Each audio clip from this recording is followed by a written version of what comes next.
ঈদে রেল যাত্রার আজ দ্বিতীয় দিনেও স্বস্তিতে রাজধানী ছাড়ছেন ঘরমুখ মানুষ। কমলাপুর রেল স্টেশনে দেখা যায়নি যাত্রীর বাড়তি চাপ। এদিকে আজ কমলাপুর রেল স্টেশন পরিদর্শন করেন রেলপথ মন্ত্রী শেখ রবিউল আলম। পরিদর্শন শেষে মন্ত্রী বলেন, টিকিটের ব্যাপক চাহিদার বিপরীতে অপর্যাপ্ত সংখ্যক ট্রেন নিয়ে যাত্রীদের নিরাপদে গন্তব্যে পৌঁছে দিতে সচেষ্ট রয়েছে রেলওয়ে। গোলাম কিবরিয়ার ক্যামেরায় রিপোর্ট আরিফিন মাসুদের।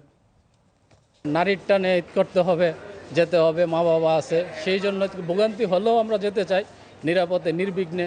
এই যাত্রীর মতো ঈদ রেলযাত্রার দ্বিতীয় দিনে অনেকেই পরিবার পরিজন নিয়ে ছাড়ছেন ঢাকা। প্রিয়জনের সঙ্গে ঈদ আনন্দ ভাগাভাগি করে নেবার আনন্দের ছিরিক তাদের চোখে মুখে।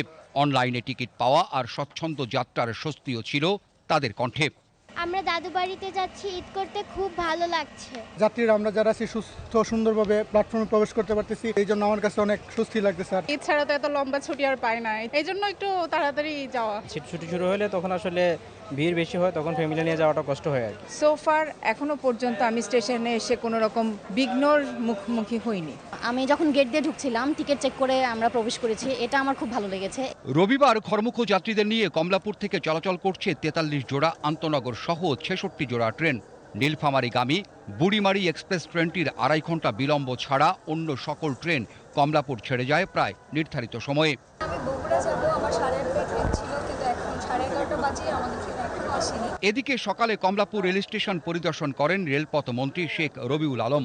উপস্থিত ছিলেন রেলপথ প্রতিমন্ত্রী হাবিবুর রশিদ ও রেল মন্ত্রণালয়ের সচিব মোহাম্মদ ফাহিমুল ইসলাম। এ সময় যাত্রীদের সঙ্গে কথা বলে খোঁজ খবর নেন তারা। পরে সাংবাদিকদের ব্রিফ করেন রেলমন্ত্রী।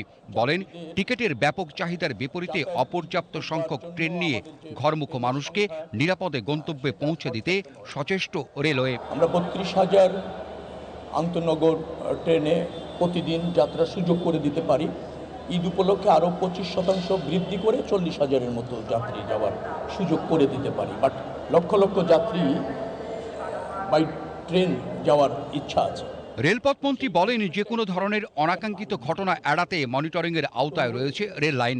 যে সমস্ত জায়গায় ঝুঁকি আছে, দুর্ঘটনা ঘটতে পারে, ডিরেল হয়ে যেতে পারে, সেই সব জায়গা চিহ্নিত করে এবার আমরা বিশেষ ব্যবস্থা ঈদের আগে নিয়েছি। এটা চলমান আছে এবং সবসময় সতর্ক আমরা আছি। এবার ঈদযাত্রায় টিকিটবিহীন ভ্রমণ ও কালোবাজারি বন্ধে মাঠে রয়েছে টাস্ক ফোর্স। এছাড়াও সার্বিক নিরাপত্তায় আইনশৃঙ্খলা বাহিনীর পাশাপাশি কমলাপুর রেল স্টেশনে নামানো হয়েছে পুলিশের কাউন্টার টেররিজম ইউনিটের ডগ স্কোয়াড। আগামীকাল থেকে শুরু হবে ঈদের সরকারি ছুটি। একই সঙ্গে ট্রেনে বাড়বে যাত্রীর চাপ। রেল কর্তৃপক্ষ বলছেন, যাত্রীর বাড়তি চাপ সামাল দিতে 10টি বিশেষ ট্রেন ছাড়াও আন্তনগর ট্রেনে যুক্ত করা হবে অতিরিক্ত বগি। কমলাপুর রেল স্টেশন থেকে আরিফিন মাসুদ, বিটিভি নিউজ।